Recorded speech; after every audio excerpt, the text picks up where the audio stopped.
And we are back to the Main Event Podcast, episode 5.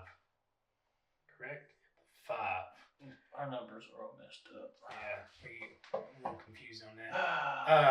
I'm going to go ahead and state this now because we've been terrible at stating this. If you're here right now, please like and subscribe. Leave a comment. Anything would help. That's all. It's all we want. We're going to play what's that one music on the animals and stuff on commercials? Oh, yeah, that music. Where 10 cents now could save the life of a. I'm your host, Colton Gibson. PJ Costello. Cameron Albee. Oh, gosh. Well, we are in, what is this? What's today's date? May 14th. May 14th. So turkey season is wrapped up now. We're going to dive into turkeys just for a little bit. I'm tired of talking about turkeys, but we're going to just talk about it for a little bit. We've touched on this already some, but I feel like it's just not talked about enough. And great topic that I thought about on the way here this afternoon. So I'm just going to spit off some numbers. They're roundabout numbers. I don't know the exact numbers, but there's roughly 3,000. It was a 3,000 number. I'm trying to think what 3,000 is a number. I know. But there was roughly 3,000 birds killed more from non-residents, wasn't it? Oh. In 24. Where can we find that I have to go to my Facebook. I shared it. You did share it. So, roughly, I ain't going to talk the numbers until he pulls it up. But in other words, from 2024 to 2021, there was a substantial amount more of non-residents in the state of Kentucky. And the spike came in 2023, I believe. It's right there. Yeah. So, 2021, there was 3,400 non-res. And then the spike came in 2023, went from roughly about 3,400 to 3,700 to 5,000. So you're looking at it was 2,000 more. Non-resident hunters in the Non-resident hunters in the state. Yeah. Than what there was in 2021. Yeah. And that spike came in 2023. So you're looking at a substantial amount of hunters. Yeah. In the state. Yeah. And that we know all of them are not coming to public. They're either lease. Yeah. Or Permission ground and public. So I would say there's not a statistic out there. They need to find that. They need to get that statistic. Is it 50% that we think is going in public? I'd say a good 30%. I bet it's higher than that. Is leased. Yeah. I'd say 30% lease. And maybe I'd say it's 30% lease. 10 Maybe a 10% permission. Because permission's hard. Yeah, it may be not even 10. It could be like a 40 lease. And then you've got like a 60% there of going to public. I feel like that's just what we think. There's not a number out there, but I'm willing to bet that's what it is. And so these are all previous numbers. Yeah, these are previous numbers. This is 24 to 21. Yeah. So there's not a number out there for 25, but I will tell you we have 3,000 less birds taken this year than the previous year. Yeah. They haven't released that. So it could be a mix between, maybe less hunters and the flooding. I don't think so. No, there was definitely. I bet there was just as many hunters. Yeah. Guarantee it. Because think of it like this. You throw 5,000 extra hunters in there. That's 24. So I'm betting 25 there was that many hunters that bought it. Yeah, that's how I said. How many of them actually went hunting? They went to these spots and they flooded and they can't hunt them? Whatever. Yeah. But you throw that many more on top of a population that we feel like is diminishing, it's going to put a hurting on the birds. And I'm not trying to point the blame at non-residents here. I'm trying to point the blame at the state, because it's, going to states, it's been a little bit more of a popular thing here the past 5-6 years. And instead showing that's 3 years. Yeah. I don't know what this year's number is. I don't know what happened in 23, but something happened for them to jump up 2,000. Non-res. Yeah, non-res. So, which I think the biggest blame in Turkey is the habitat and the predators. I think that's been established, and I think if you do any kind of digging, you'll understand that. And I can tell you from firsthand that the habitat around here is not what it was 10, 15 years ago whenever our population was booming. So I'm going to point the blame at that. I'm not going to point the blame at non-residents. I'm going to point the blame at the state for allowing that when the population is diminishing. The state is increasing permit fees and licensing in 26. It's not being affected this year. But I don't think that's going to affect anything, especially Kentucky being a two-bird state. Yeah. Some states you go to as a non-resident, you're on one bird. Yeah. Because it's gonna go up to 110 for a turkey permit. Yeah, it's going to end up like with your non-residents, license. right? Yeah. Not for us. Okay. This is all non-residential. How much is going up for residential? I don't think it's supposed to. And I wouldn't say it's going to. I'd say it's going just non-res, like non-res annual hunt license is 160, and the deer permits are going up to 235. That's not counting your hunting license though, too. No, that's just your permit. Still one of the cheaper states. And your Oh annual. yeah. After it's all said and done, I think like a deer tag and your license, it's like $300 or $400 of what it's supposed to be, what it's going to be, which is still kind of is fairly steep, but it's still cheaper than than all of your Midwestern states, which are supposed to be known for deer hunting and turkey hunting. Yeah. So, and here's the thing, I'm gonna get this out of the way. I don't want us to have to raise prices on tags. I don't want to have to, make an extra buck on these people. At the end of the day, I think the state needs to realize things are not what they think they are. Now, I don't know how they're doing their calculations on the populations of turkeys, but I think you need to listen to the hunters. They're your biggest surveyors you have. 100%. There needs to be a survey done, and not those, how was your hunt, like good, great, you know what I'm saying? It needs to be a little bit more detailed. What are your concerns? You know what I'm saying? Yeah, it should be a statewide survey. They send it to your email. They've got your email because they've bought it off of, or you have to put your email in to get your hunt license. So, right. Like how many toms did you see this year? How many hens are did you see this year? Are you seeing the population? You should expect. Yeah, and then they can determine zone to zone or county by county. And leave a comment, like at the end of it, like in short, in a certain amount of letters, what are your concerns, if any? You can leave this comment. That way, at the end of the day, because we are your biggest surveyors. Yep. We are going to be the most accurate surveyors they have as well, because any way that they do it, unless they go through each county and each state or each region, they're not going to get an accurate number, because I know turkeys are not like deer in an aspect, because they're kind of, I don't know, like they're a little bit tighter in spots. So like spots over here are going to be packed, and then there's spots over here that won't have a bird. Yeah, or next to few. Yeah.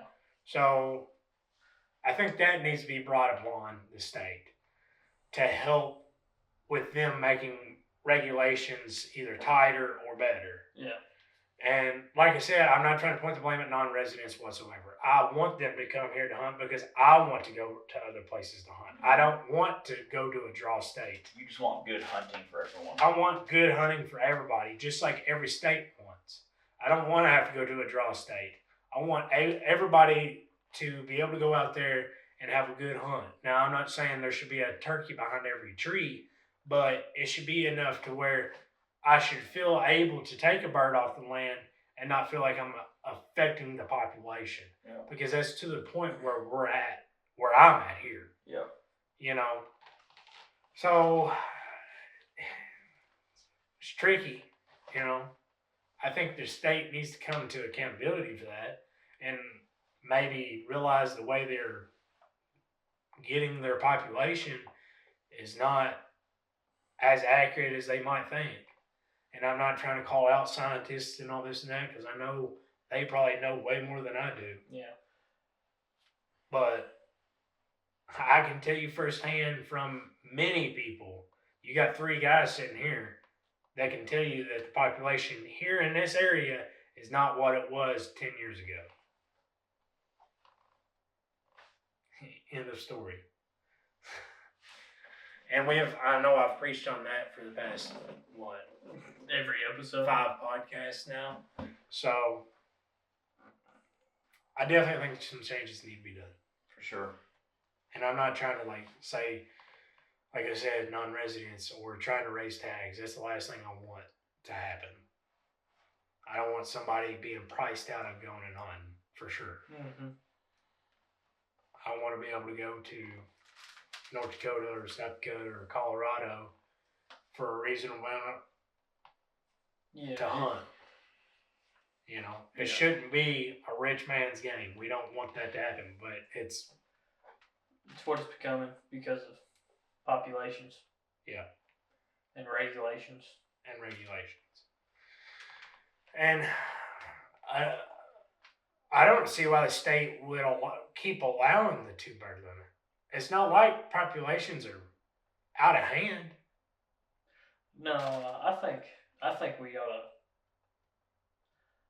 we would want our population, our birds to be thriving. Right now, it just seems like they're kind of surviving. Yeah. So it's not like deer where you've got insurance agencies wanting, a lot of deer taken off of the land because of, not just insurance claims, but insurance claims, but you've got diseases and stuff like that. Turkeys, how many people do you know about have hit a turkey? Ironically, there's a turkey dead out here on the road.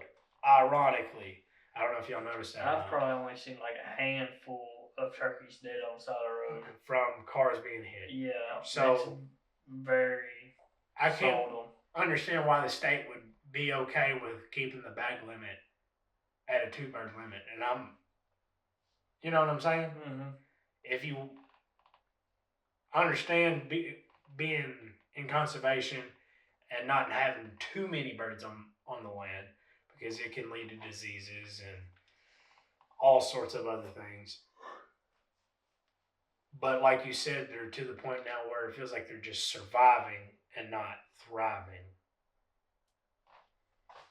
So I feel like things are not being taken care of the way they should be. Yeah. I don't know who you go to about that. And maybe if I sit here and talk about it enough and we get enough views, then maybe the right person will see it. Or somebody that knows somebody. Yeah. Like, I matter, but I'm going to speak from the people that I do know, that I talk to about turkey hunting. And I'm hearing the same stories, excluding one. And that's Braxton. Oh, yeah. He had a pretty good season. But everybody else I've talked to has been the same, But he hunted all over. Yeah. I don't know. It's a tough cookie to crumble. And I know I'm not in school for that kind of stuff. Biology. Yeah.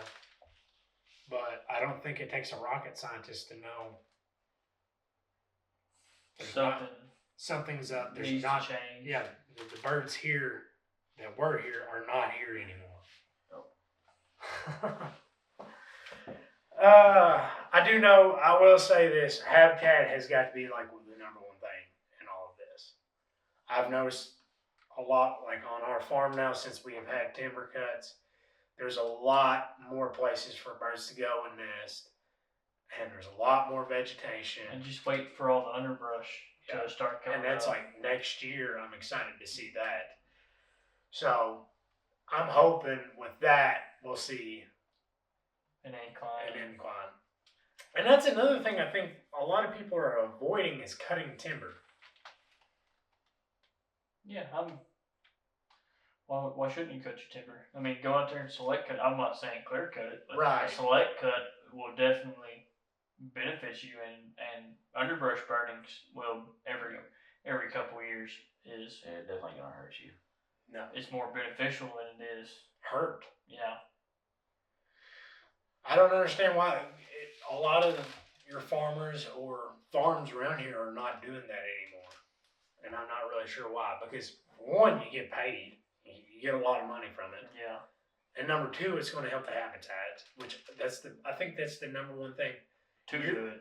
Yeah. Well, let's be honest here. 99% of your farmers that are doing it, they're doing it for the money. Well, that's farmers. That's not.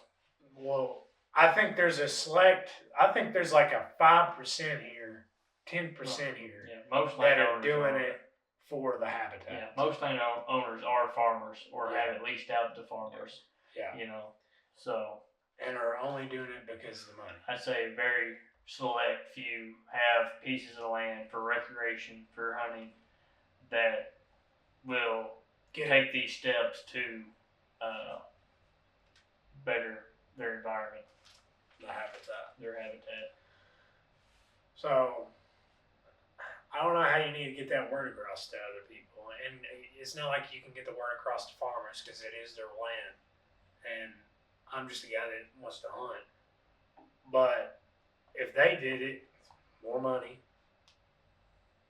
And there's no real negative. There's no real negative that I'm aware of. No.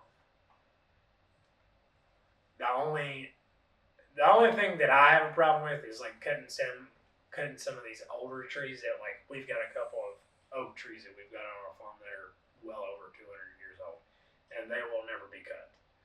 Yeah. Just because of how prehistoric they are. Well, that's you as landowner get to choose what gets cut most of the time. And that's the only thing people, I think, value trees so much to the point like it's too big and it's too nice to be cut. Well, it's probably a 75-year-old tree. But I was like, but if you cut that tree down, you've got a tree over here that's 25, 30 years old, and then you got another tree over here that's 40 years old that you can leave so that your grandson, whenever he gets the land, or whoever you sell it to, they'll timber that part. And it's just kind of a never-ending process. So, yeah. I don't know a lot about timber, so I'm not going to sit here and talk about timber much. But I'm going to tell you right now, if you own a piece of land and you're not timbering it, Missing out. you're missing out. There's no negative to it, especially select cutting it. That's the number one thing. I would not clear out a piece of land just to get the biggest bang for your buck. You know what I mean? That's how you kind of screw up a landscape and the habitat. Oh yeah, 100%. Unless you've got plans for that after you clear it out. Right. If you're trying to make a pasture Or a or a house field or something like or that. a house, a building site, An orchard. Yeah. an orchard. Yeah. Sure.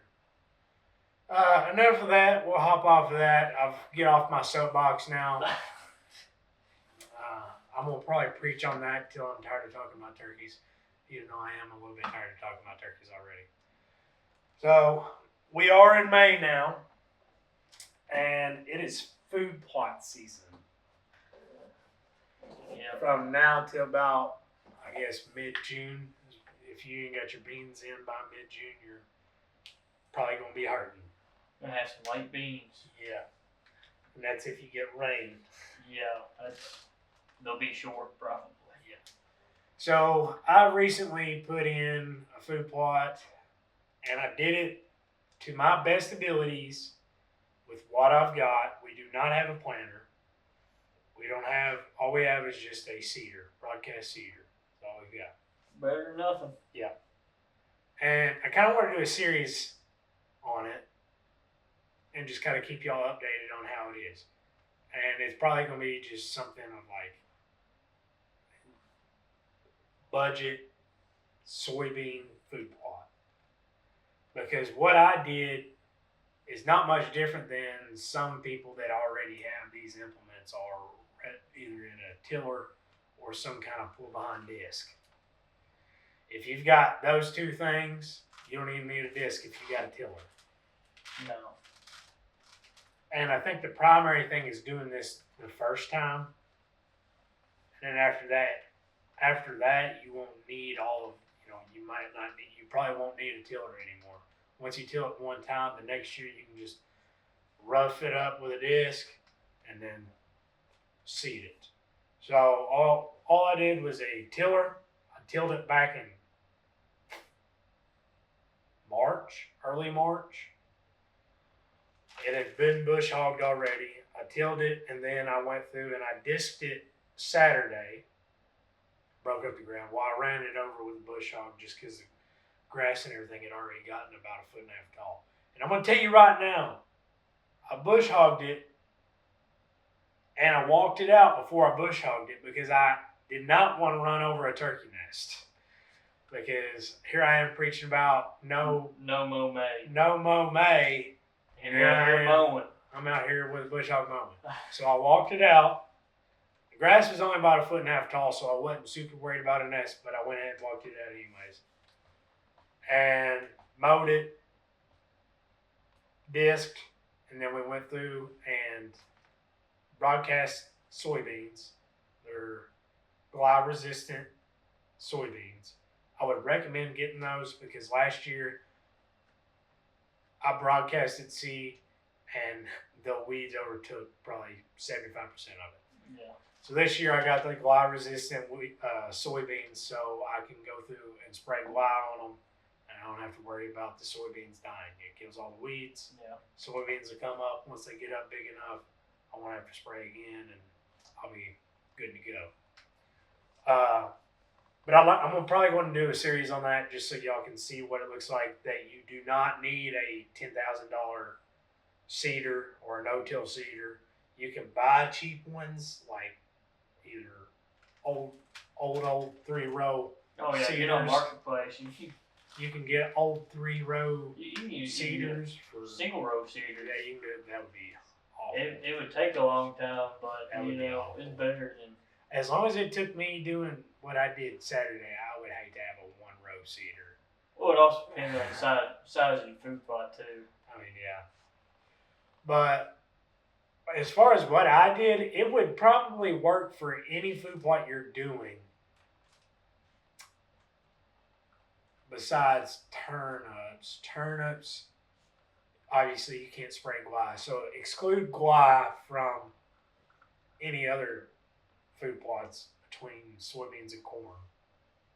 Obviously you cannot use glide on turnips or clover or cereal rye or anything like that because it'll just kill it. But what I did, I feel like anybody could do if they have equipment. Have those two attachments and equipment. Yeah. Pretty easily. And I would say most people, if they've got land, they've probably got a disc. Most likely. Or have the availability to borrow a disc. Yeah. Because it's not like those things are being used all the time. No, 3-point hookup disc is pretty common. Yeah. And you can also, which I planted an acre, in hindsight, it's about 1.3 is what it ends up being. In hindsight, that's not that big for soybeans. No, they'll have them. If those are the only soybeans around, they'll have them picked down Yeah. pretty quick. or kept picked down at least. Yeah. So, in hindsight, that's not that big. But if you're wanting to plant like a turnip, That'd be pretty decent that'd be size. a pretty good sized turnip field. Yeah. So, and what my plans are is once the turnip's brown, I'm gonna go through and broadcast turnips and kale. You And talking about when the beans brown? yeah, what I say. You said Turnips turnips. I was like, When turnips brown. when the beans brown, I plan on going through and broadcasting turnips and kale through it. So it'll just double as 2 food plots. Yeah, Pretty summer, much. summer, fall, and then Yeah. winter. So I think it could turn out pretty good. I'm excited to go see what it looks like this weekend. That's going to be my problem is driving up there every weekend and checking on it. Need you to get a cell cam up there though. You can just Well, check it I've out. got a cell camera. Cell up there. cam's got set off though. Yeah. You can't. Oh, you can't request a live video, can you? Well, you could request depending on the I can camera set and your I can set a plan. timer on mine. It sends me 1 picture a Yeah, day. yeah. A test image is A what it's test called. image. So, yeah, that could work. And you can just see it. Yeah. I need to get a camera up. That'd be the best way, just so you stay out of there. Yeah. I've got a camera up there right now, but it's dead. I haven't put batteries in it. Oh, now you got them Sam's Club batteries. Yeah, I need to go. Mm. By the way, if you're looking for AA batteries, go to Sam's Club. They are $10 cheaper. You get Oh, right. the member mark. They're, No, you can get. Well, those are even cheaper. Yeah, You those can are get real like cheap. Energizer and all them. $10 cheaper. It's about $10. You get a 48 pack, That's plenty. That can do 12. but like whenever you go to like Walmart, the 24 packs are like $20-something a pack, whereas the 48 pack at Sam's Club is like $35 for the name brand. The member mark ones are even cheaper and you get even more. I'm not gonna do that anymore because I bought Cabela batteries No, these ones, and these are what I put in mine. they're total trash. No, these are what I put in mine. Are they pretty good? Oh yeah. Yeah, I'm gonna buy me something and test them. I ain't gonna take a word for it. I would. I will agree. I have bought Ginger. off brand. I've Ginger. bought off brand, and they did not last near as long as like the name brand. As much as I hate to say that, but that's another thing. It's about time to start putting cams out. I'm probably going to start trickling some out here soon. One specifically up at the food plot, just because that's going to keep me from going up there all the time, which is what I do not need to do is go up there all the time. I'm going to start trickling out cameras. And I still have not put mineral out. So, I kind of want to do the burlap. Yeah, that was the first time I've ever heard about that. That seems like a pretty good idea. so for what y'all do not know, we talked to our boss about this. He talked about putting your salt and mineral in a burlap sack, like an actual burlap sack, not like the plastic. No. And tying it up and hanging it on a limb. Yeah. Well, when you do that, the rain's going to hit it, and it's going to trickle down through there, and it'll land on the ground. The deer will eat out the ground and stuff. We used to, and I was telling him about it, there used to be a company, and I don't know if they're still out there or not, but they sold like 10-pound burlap sacks, is what they were. Full of salt. And it was mineral Yeah. in it. Come with a grass string and everything. You tied it to a limb, and it would sit there and drip whenever it rained, and the deer would eat out the ground from under it, just like a salt lake. Yeah. I haven't done that for a while. I just, I use Lucky Buck. No affiliation with them whatsoever. Not yet. We're looking for sponsors though. But Tacticam. yeah, Moultrie. Benelli. Matthews. Super Black Eagle 3. Anybody really at this point. We'll take. I don't even know. Donations. Yeah, we'll take donations. Well, $10 donation. Let's go. tag our cash app at the bottom in the description. Yeah. But I done lost track where I was at. Burlap. Burlap Oh. sack. I'm off of that now. I want to try making my own salt and mineral eggs. Like, concoctions. Mixes. Yeah. So, and I've told y'all about it, and I've already brought this up. The guy on TikTok, the deer guy, he's been doing. Yeah. He lives right down the road. Yeah. I want to do his concoction and just see if there is a difference. I don't know how much of a difference it's going to make. I can't say there's going to be a whole lot of difference unless you just go from like having a 130-inch deer to 200-inch deer the next year, which is super unlikely. When we catch deer, young buck, just throw him in the backyard over here and just Right. watch him grow. Just feed him nothing but protein powder and mineral. So, but I do know deer, it's genetics and nutrition, but how much of that is nutrition going to bring out the genetics? You know what I mean? So, I would like to think having the correct mineral out for the deer is going to help. Yeah, I mean, that definitely wouldn't hurt. It would definitely be help more than it not having it. Obviously, it's You not know? going to hurt. No, it ain't gonna hurt, but You start throwing some like more vitamin D, helps your bones. Yeah. Throw some of that in there. calcium. Calcium's what There's calcium phosphate is what it's called. Yes. And then there's something else. there's a difference between them. There's like three main ones that they need for the antler growth. And I'd have to look it up to see what they are because I can't ever remember them. But I would like to try making With, my own. full calcium and a little bit of salt. Well, that's the problem with 90%. I can't find. The only one that I've not seen that wasn't full of just salt was the Analogics, Yeah. which is what Mark Drury and all Yeah. them use. But that's the only mineral or protein feed that I've seen that's not just the only mineral they got in there is trace mineral, which is Salt. and salt. And when they say trace, it literally means trace. There's minerals. trace amounts. There's only a little bit in there. And you'll see that on like your trace mineral salt, what you buy at TSC. It might be brown, and then the one over here is White. white.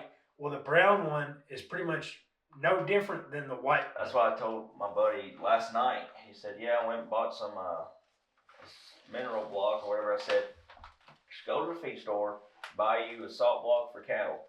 I said, "It's cheaper. It's gonna be the same thing, and it's cheaper just Yeah. because it ain't got deer on I it. go to Root not King. deer brand." And them blocks are $9.99. Yep. And they last a long I time. said, "That's if you just want a salt block out." I said, "Now if you want an actual mineral block," I said, "let me get the name of the actual mineral block." I tell you what I would do.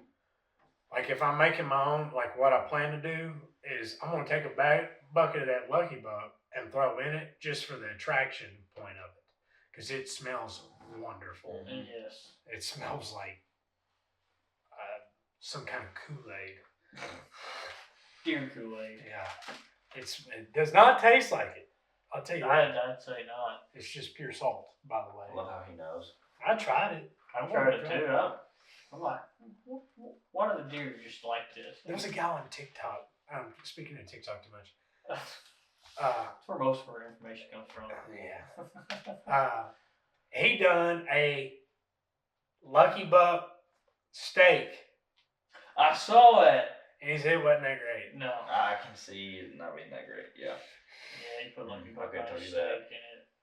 in it. It smells wonderful though. When I say like it's fruity and like That's attractive that they Yeah. put in it. it smells great. Like opening a packet of like Kool-Aid, you put your nose in it, it's like super strong. But you taste it. That's how It's fruity. Lucky Buck Yeah, smells. But if, like I said, if I was to do make my own concoction, I would go buy you a bucket of Lucky Buck just for the pure attraction point, Mm-hmm. and Mix throw a cup or two of it in the concoction, so they'll get that smell. And you don't have to do that every time. I would say once you get the mineral site established, they're going to come to it. Wherever they want. And if you already have an established mineral site, they probably won't pay a lick of attention No. to it. Because I can already know in the 2 spots that I had mineral, or 3 spots I had mineral, they've already started coming back to it. So, which they come to it year round, but they've been Yeah. turning it up the past. Getting more. Yep. Basing off of that, that's pretty much all that's going on as far as deer season goes. Cause I'm getting excited though. Yes. I'm getting excited. I'm excited to get some cameras out there just to see what I find. I've already got one that's got his brow tines already. Really? Yeah, I think he's a young deer though. I think he's a 2-year-old. Mm-hmm. He's got, he's come out on his. His May beam's probably about that long, and then his brow tines are Yeah, little nub. about an inch. Squirrel. Yeah, pretty neat. Which I've heard deer that are like. It's weird though, because you would think deer all grow the same, but all of them grow differently according to the times of the year. So like one buck might start growing in May, or they all start growing in May, or April, but they don't. Some of them don't start pushing a lot till mid-June, and then some of them start pushing in May, and then some of them will finish out in July. Earlier than others. Yeah, and then some of them won't finish out till August. And I would like to know why that is. I'd say I guess it's genetic. I don't know. But they all end up rubbing it all off Around the same time. within, I bet, 10 days. Yeah. Aside from 1-year-olds. I wonder what triggers that. I know the rise in testosterone has some to do with it. Yeah. But what triggers that? Why do they all of a sudden just have a rise? Is it the days getting shorter? Or Yeah, is it, it's the photo calendar is what it has to do with the days getting shorter. since they are short day breeders? Yeah. So that's why the rut's pretty much the same time every year. Yeah. 70 degrees or 40 degrees. That's why. Yeah, it doesn't depend on weather outside. It depends on the length of the day. I'd be interested to know if there's a substantial amount of time change in mid-October to late October. I'm sure you can easily look that up. Because you hear a lot of people with the moon phases and how the moon phases directly impact deer movement and Yeah. stuff like that. You got the red moon and stuff. Full Now, moons and whatnot. Now I do know I will take onto a bet that a full moon or a red moon will affect deer movement. But what What extent extent is a question.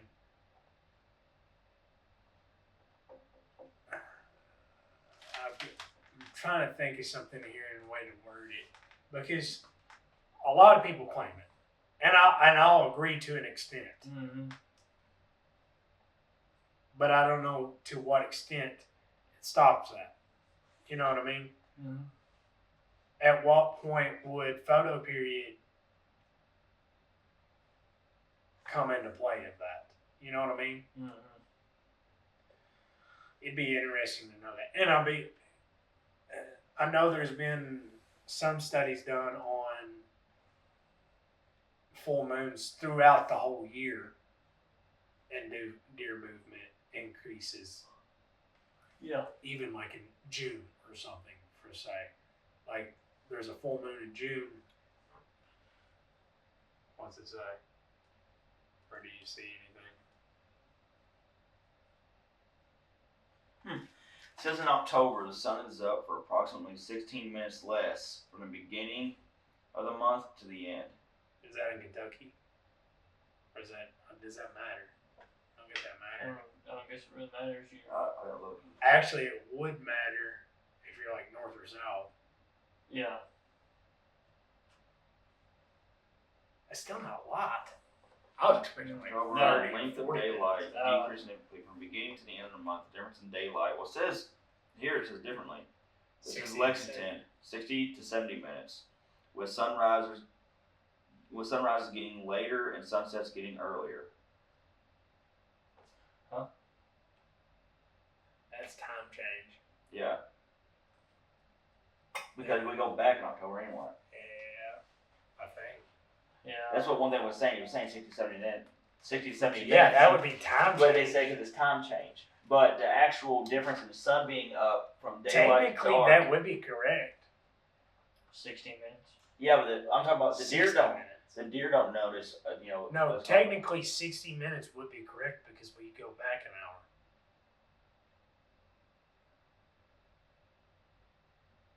Yeah, and they did that, so technically, I don't know. It wouldn't have any effect on the deer. No, but I'm saying technically we lose 60 minutes Oh. of daylight from the beginning of October to the end of October.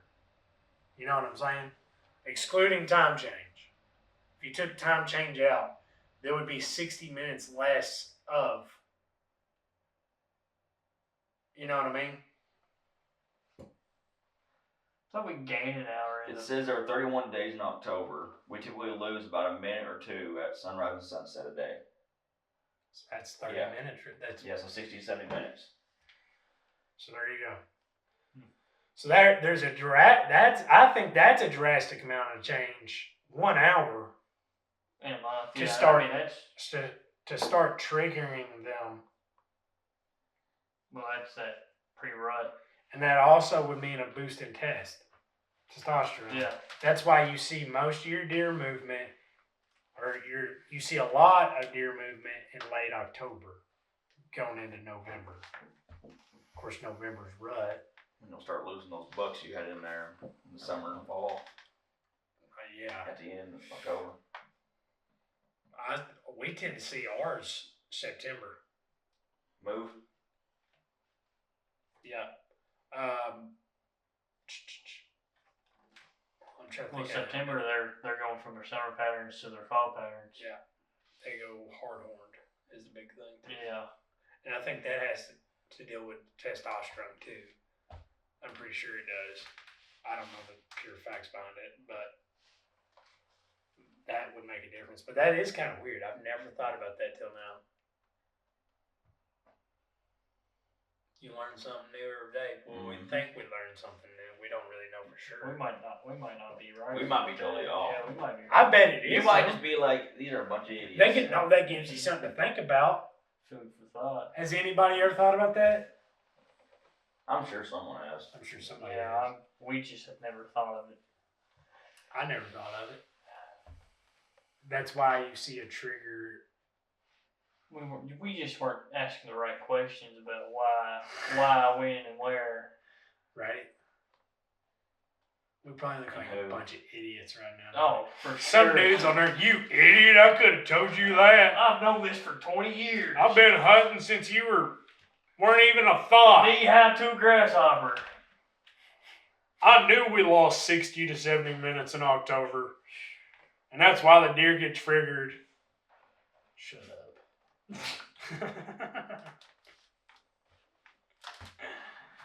Oh God, that'd be a perfect clip for TikTok or Instagram. Oh, yeah. For sure. Stick it, you 80-year-old man. Almost that's known for 42 minutes. I need to remember that Okay. whenever I go to edit this, just so I can tick somebody off.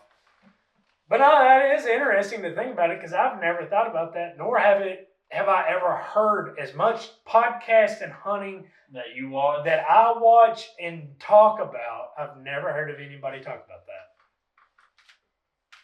We just need to come up with an app for it now because there's an app for everything.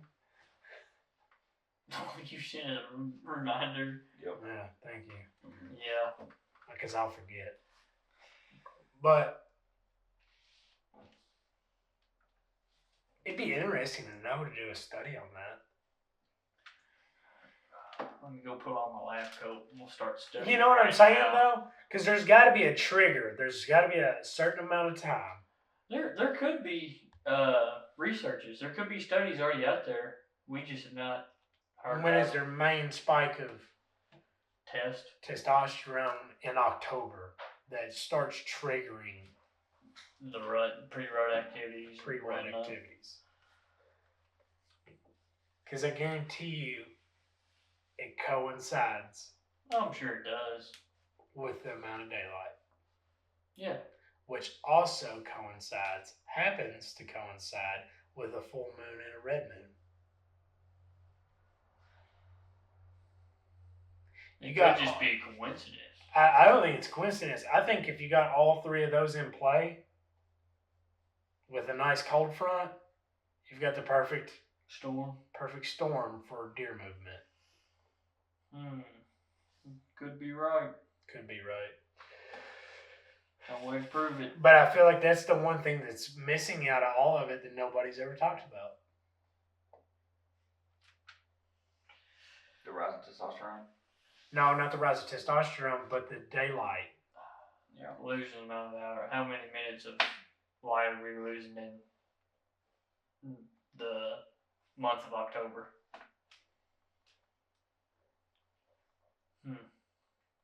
Have you? I mean, I don't know. All right, I'm gonna get off of that because we probably sound like idiots right now. But I think if you haven't thought about it, think about that for a minute because they do go by a photo period. October is the main month of the photo period, losing the most amount of time. I don't know if it is the most, but it's probably the most drastic. No, I guess it would be, wouldn't it? I don't think so. Because then Like November, December, you're kind of. When's the shortest day of the year? it's in December. Is it in December? But what month loses the most amount of time?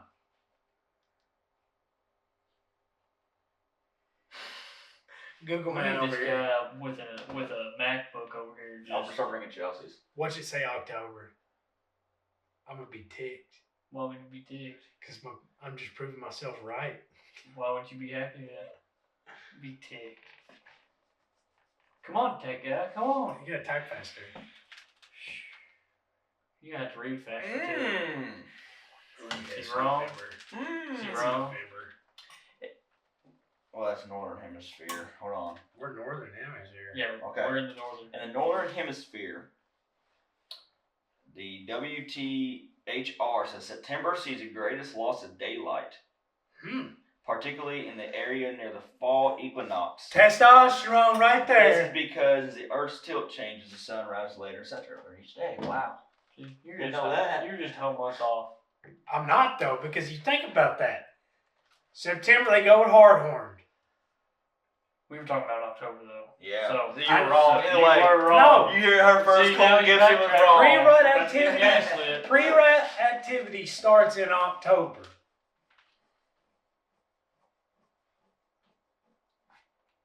I'm right.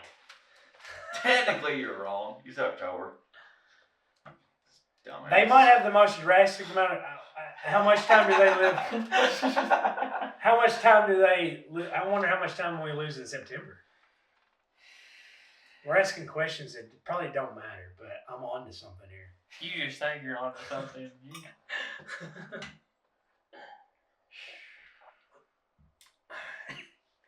I don't know. I think it. I mean, it makes sense if you put it all together. Because I think it makes more sense than moon phases.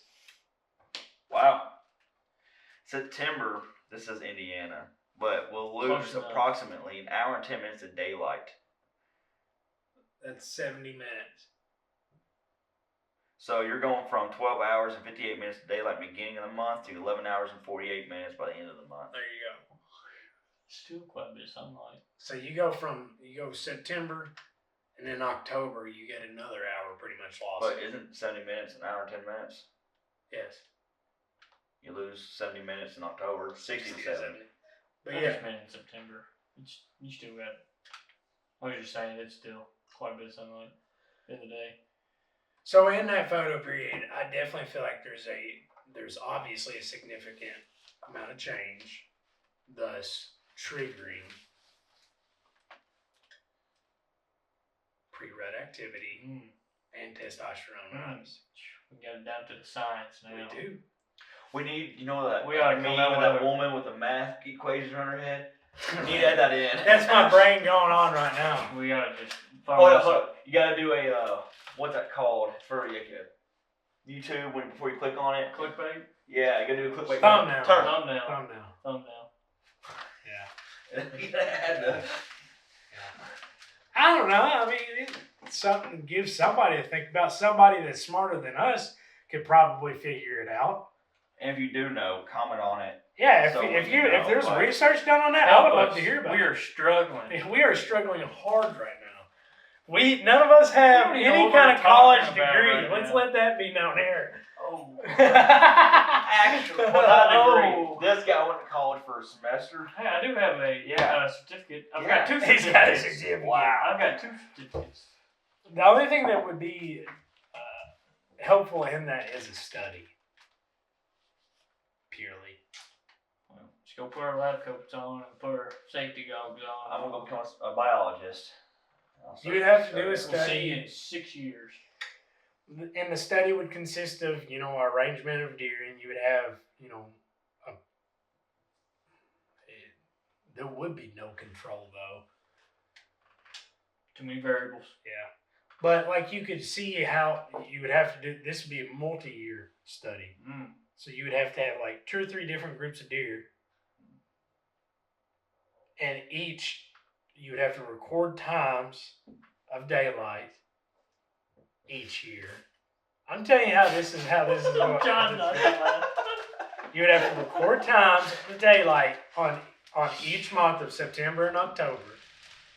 And then you would have to record pre-rut activity and also have to take testosterone levels each year in each group. I think we ought to ask Harvard for some honorary degrees. Mississippi at State. this. Mississippi's. Oh, Mississippi State's one of the highest. Tell you what. let's go All we with Mississippi need State. is- Hey, Mississippi It's State. for deer biology. Yeah. For Can deer you biology. send us some degrees our way? Just say we Honorary. got a PhD. Matt Ranella got a one. Did you see that? Who? Matt Ranella Mm-hmm. or Steve Ranella? What is Steve Ranella? The one that does Meat Eater. Mm-hmm. He got a degree or something through some college. It was like a Honorary degree. yeah. What's he got that we don't, Mississippi? It seems like Knowledge. Well, we just out here talking over. Well, I mean, No, I think this is how 90% of equations started out. This is how all of your deer studies was questions. We have This our one theory. has Now we have On to. a podcast. Now we have to do our research. nobody's our ever asked this experiments. question before, Did- or that we know of. That we know of. So, all right, we'll get off of this since Cameron thinks this is dumb and he thinks we look dumb. My head is on fire right now. That's the most that brain's ever been used. I'm kind of fried from today. All right, we'll get off of this. We'll get off of deer because it's not deer season yet. I wanted to talk about bow fishing because PJ is a diehard bow fisher. We got the And we all think it's a master little- with I'm us. not no master. We all got think- the master No. with us. We all think it's a little. The masturbator is with I ain't us. say I'm biased. Go ahead. So, best thing you use for bow fishing is a crossbow. We want it. Yeah. Come on, let's crossbow. No, they do have a crossbow for that. See y'all. Do they But- have crossbows? Yes, they do have crossbows. I think that'd be the only instance that I'd use a crossbow. It's pretty cool. I haven't used one or seen one. You I don't feel use them like- yet, but I do want to try it. I feel like that would be kind of hard to do though. Like It'd be use a lot crossbow. hard. You would have to get like a low poundage one. Oh yeah, but I mean they Yeah, make and- they make a bow fishing crossbow. Is it lower poundage? Yeah, I don't know the name, but they came out I think probably 2 or 3 years. I feel like it ago. would be way more, just like a bow. It'd be a little bit more efficient. It's not I really think that. it's It's, way just, more it's a fun. lot smaller. You know, you ain't got all that bow. It's a lot yeah, lighter. yeah. But yeah, I was trying to get you triggered. Some rage bait there. It was rage bait Yeah. for sure. Yeah, I'm getting excited about it. I want Well, to tell take us y'all out one night. what are the perfect. From what I would understand, because I'm not a fisherman, but I do know a little bit about fishing. You want warmer temperatures, Mhm. obviously, because you're mainly. What are your main targets? It's carp. Carp, gar, and Florida, and you know, I guess southern states that can, Alabama and all that. You know, you can shoot stingray. I know some states you can shoot sport fish, like bass. And I don't stuff know. like I don't that. know what states you can. I know Kentucky you can't. You're allowed one catfish a person or a boat, spoonbill. You're allowed two per boat. I thought it was one. I think it's two per boat. It used to be two per I guess person. no, I guess it is two. We But it's two a talked boat about now. that at the shop the other Yeah, day. it's two a boat now. And pretty much everyone's just after, carp, gar, and spoonbill, and buffalo. You got a sight on your bow? No. So you do instinct? Aim down the arrow. Yeah. And I don't even really have time to aim down an arrow. It's mostly just You just instinct. You're used to it, and you're. And once you get someone that would practice bother it, me.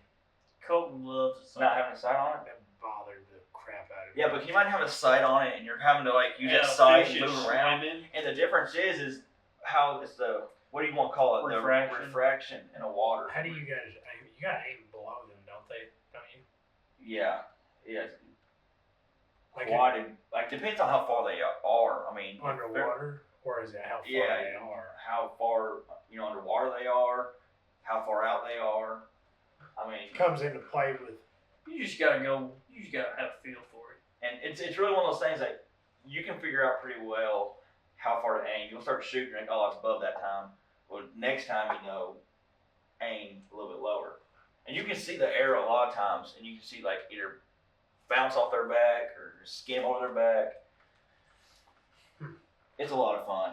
Because, I mean, if you like bow hunting or you just like shooting bows, It or looks fishing, like fun. it is just a blast, especially when you get into it and you're down a dam and they start jumping, you're just slinging arrows, railing, put it back in, slinging. Have you seen those guys that shoot shotguns at the Asian carp when they jump? I feel like that would be fun. That'd be fun. Illegal, It'd be, but fun. is it illegal? It's illegal Why is that illegal? because It's an invasive species. It shouldn't Well, matter. I forgot what they call it. It's like it might almost like cruelty or it could be injure fish Oh in a certain way, boy! but. If it's an invasive species, I feel like you should be able to. I Take mean, it. it's honestly ruining our waterways. Yeah, I feel like you should be able to take it by any means, Yeah. whether that's shotgun or. Now I can understand like you see one in the water and trying to shoot it in the water because you don't know what else might be around it. Yeah. But if he's out there But if jumping, he's jumping, it's about like shooting a clay pigeon. yeah. And 90, I guarantee you, every one of those guys that kill Asian carp, they just throw it back in the water anyway. So ricochet That- risk, lead contamination, fair chase, I got it. and wasteful. Shooting fish can damage the fish and make it unsuitable for consumption. But I don't know who's. I don't know who's eating them. nobody's. There's a I've few got- people that eat Asian carp. I've I'm got, not a going situ- to. I've got a solution for the lead. TSS. TSS or Steel. steel But it's a lot of fun. I want That to get fixes that problem right there. right there. once I get a boat set up. I plan on doing trying to put in for like Cajun 8 and the Muzzy Classic. Those And- tournaments. Yeah, and then going down to like Florida and Alabama and like spearing fish. I feel like that'd be a lot of fun because you can spear. Is it panfish? Is that what they're called? Like, They're really skinny, like they're big and like really flat. are you talking about like a grouper? I No, mean- you're talking about flounder. Flounder. Yeah. I was like a panfish. That's a bluegill and like. Yeah. They're like Crappie, really but- flat, but yeah, yeah. a flounder. Those- You yeah. can like spear them, and Yeah. I think it'd be a lot of fun. Which there's a season in that in like North Carolina and whatnot. But if y'all have an old bow, you can just put a rail on it, Yeah. and if you guess you want a sight, I wouldn't, and just turn it down like 20, 30 pounds, and we can go down to the banks and shoot off Kentucky Dam and Barkley Dam, and you'll be just fine shooting off there. Yeah. I'd love to try it sometime. I know it's always intrigued me. I just ain't never done it. The video, a lot of people YouTube, make fun of it. YouTube, but it looks fun. I don't see how Once you just can get make it fun out. of it. It just once you get into it, you're I'm telling fishing you, and you're hunting at the same time. Yes. What else could you not like it about is that? absolutely a blast. You gotta just throw some beer in the mix and it'd be a party. I mean, it's like I don't see why people would hate on it or make fun of it. I mean, I know it's not like bass fishing where you gotta, find the correct places And the you fun gotta part fish is, with the correct bait. from what I've seen, which I'm not a big bass, I'm not gonna tell you, the barometric pressure, the moon, all this effect. All I know is you can go out there, the water temp is good and it's not high. You can go out there and you can tear up carp and gar all night. all night. I mean, some nights you'll see, more carp than others, and I don't know what always causes that, because you can go 2 nights in a row. One night you'll get, you're constantly shooting. You gotta let the fish pass because you gotta put another arrow in and shoot again. And then there's the next night you'll go and it's not like that. I don't know what causes that, but I'd say pressure. I'd say pressure. He does knows a all lot. about the fishing. Me, all I know is I tell a big difference is if the water's high and the temperature of the water. Temperature. Yeah, I would. That's the biggest difference. I feel like I've seen. I think that's across the board as far as fishing goes. Yeah, it displaces fish quite a bit. Displaces, and they just don't like it. No, and they're more lethargic whenever water temps are low. So like bass are most active, I think around 70. So I'd say most That's when they fish start spawning, or yeah, 60s I think is when spawn. I think crappie spawn before they do. Yeah. I would like to take y'all and get y'all on a We'll big go head. sometime or whenever. Because I'd if I get you on a big head, like a 60 to 80 Oh. pound, I know somebody that lives out in Western Kentucky that goes all the time. I see his stories all the time, It's- just freaking.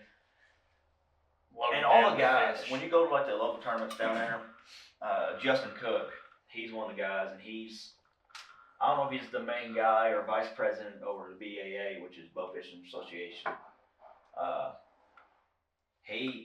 He's awesome. You'll go down there and meet other guys, talk to everybody. It's a good group of people. Yeah. But we'll have to get you in on it. Yeah. Maybe get you on a crossbow. We ought to go to the pawn shop and just buy bows.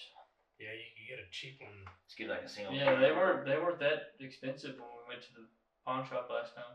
You can buy some decent bows for $100, $200. Yeah. Like name brand ones. Yeah. And you ain't gotta be anything special. A lot of people say, "Oh, you gotta buy a bow fishing bow." No, I've never understood that. no. You can go out there with a bow. compound bow. That's what I And- thought. I think all that matters is you're not drawing super heavy weight because you're going to draw a lot. My bow's about like a recurve. It's like a modern recurve. It's like composite. Yeah. And it's you ain't got that let off, but you just draw back. You ain't got to But fully it's draw. not, You're but it's just not snapping. like you're pulling back a long weight neither, No. so you don't need let And off. you can turn it up. I think it's between 20 and 30. Maybe it might go down, but Yeah. Well, I guess that might wrap her up here. I guess we'll have to go sometimes for sure, though. I'd love to go.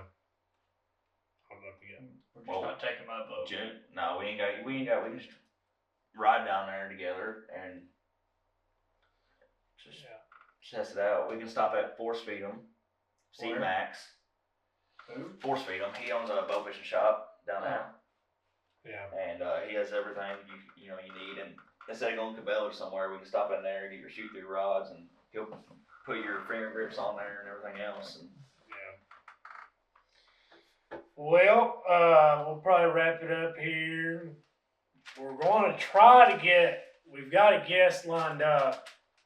We just gotta figure out how to set her all I think up. we've got it figured out. I've got an idea. We gotta do a test run. We got to do a test run before we go full steam at it. Before So, we dive head first. like we did on the podcast to begin with. Yeah. we took the bull by the horns and the bull got us. Well, that'll be it. Thank y'all for watching. Like and subscribe. See y'all next time.